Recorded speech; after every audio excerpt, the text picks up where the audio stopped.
cancel, team owner and Georgia Senator Kelly Loeffler are coming out against the radical agenda of the Black Lives Matter movement.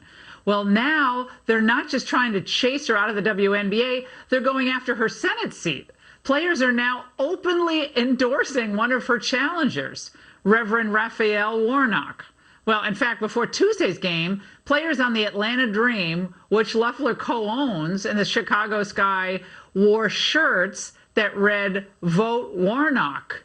Senator Loeffler joins me now. Senator, what's your response to all this? I thought it was about winning games. Now it's about winning Senate seats.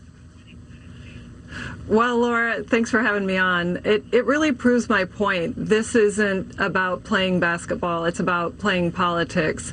And it truly is about politics. Look, everyone has a right to choose who they want to vote for. But because I stood up for our American flag, suggested that we replace that with, the divisive idea of this political organization, Black Lives Matter, not the statement. We all agree with the statement, but this political organization that wants to defund the police. It promotes anti-Semitism and violence. It doesn't believe in the nuclear family. I mean, we're talking moms and dads. I said, how can the league support that? Let's stand for the flag. And in fact, the players have walked out during the national anthem. So I had to draw the line and I had to speak out. Senator, here's who reportedly orchestrated this whole new campaign against you. The New York Times is reporting that one of your own players, Elizabeth Williams, said the idea to publicly endorse Warnock came from Sue Bird.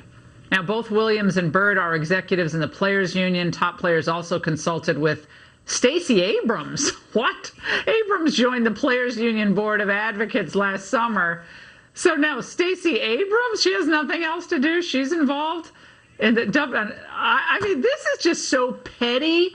And it's just, I don't see how this brings more people into watching the WNBA. I think this turns people off. People want people to be treated equally and well, and want people to have full, wonderful lives. But this is just mind-numbingly absurd at this point.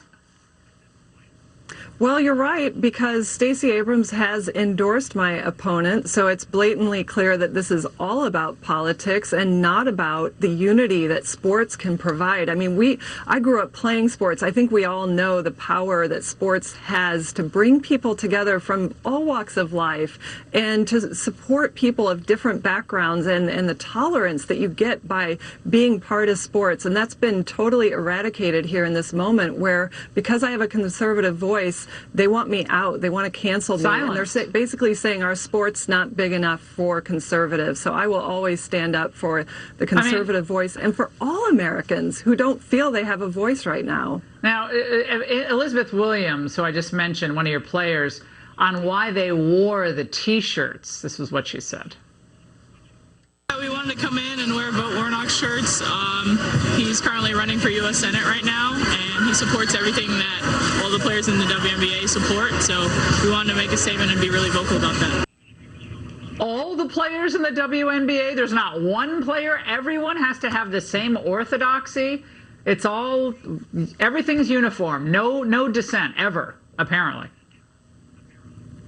Well, we've gone from a league of being one of tolerance and unity and diversity to being intolerant. And I think that's a cautionary tale. I mean, this is the direction. This is emblematic of what's happening across the country. I mean, this isn't about me. I'm standing up because I have a platform for Americans that feel like they can't have a voice. I'm speaking out. I worry about the student, the business owner, the employee who feels like they are silenced because of this. So I will not stop speaking out. Well, and it may be intimidation of players who disagree with this, but who are afraid. Maybe they're not that many, but I bet there are a few. Senator, thanks so much. Up next, what's the one phrase Biden can't live without? I reveal it next. Their reputation, their insight, your advantage. We don't just cover financial news, we anticipate it. Barron's Roundtable, Friday, only on Fox Business. Presented by Invesco QQQ. Here's to greater possibilities together. When you take a statin drug to reduce cholesterol, it can also